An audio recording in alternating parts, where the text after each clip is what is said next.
Every Friday, Claire walked past the same street corner. There was always a man playing guitar.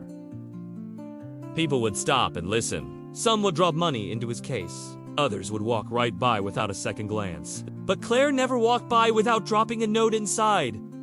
One day, the man looked up and saw her. He smiled and waved. She blushed and quickly dropped her note in the case. It read, "Your music makes my week." Then she walked away before he could read it.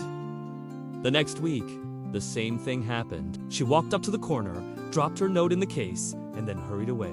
This time, the note said, "Your music makes me happy."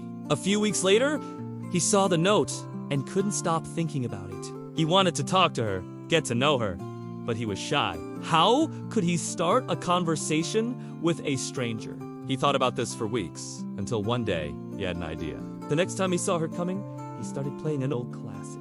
When she heard the first chord, she stopped in her tracks. He finished the song and then called out to her, "That's for you." She blushed and walked over to his guitar case. That's when he noticed her eyes were the same color as the guitar. They started talking, and soon they were dating. Every Friday, they would meet at the same corner. He would play his guitar, and she would listen. Sometimes, they would dance in the street, laughing and twirling. Other times, they would just sit on the curb and watch the sunset. They fell in love with each other's company and couldn't imagine life without each other. Then, one day, while walking through the park, he got down on one knee and pulled out a small velvet box. Inside was a beautiful ring. Tears welled up in her eyes as he opened it. "Will you marry me?" he asked. She didn't answer.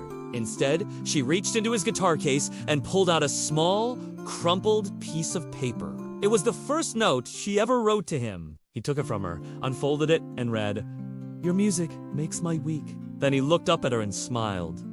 Of course, she would marry him. He was the one who made her week.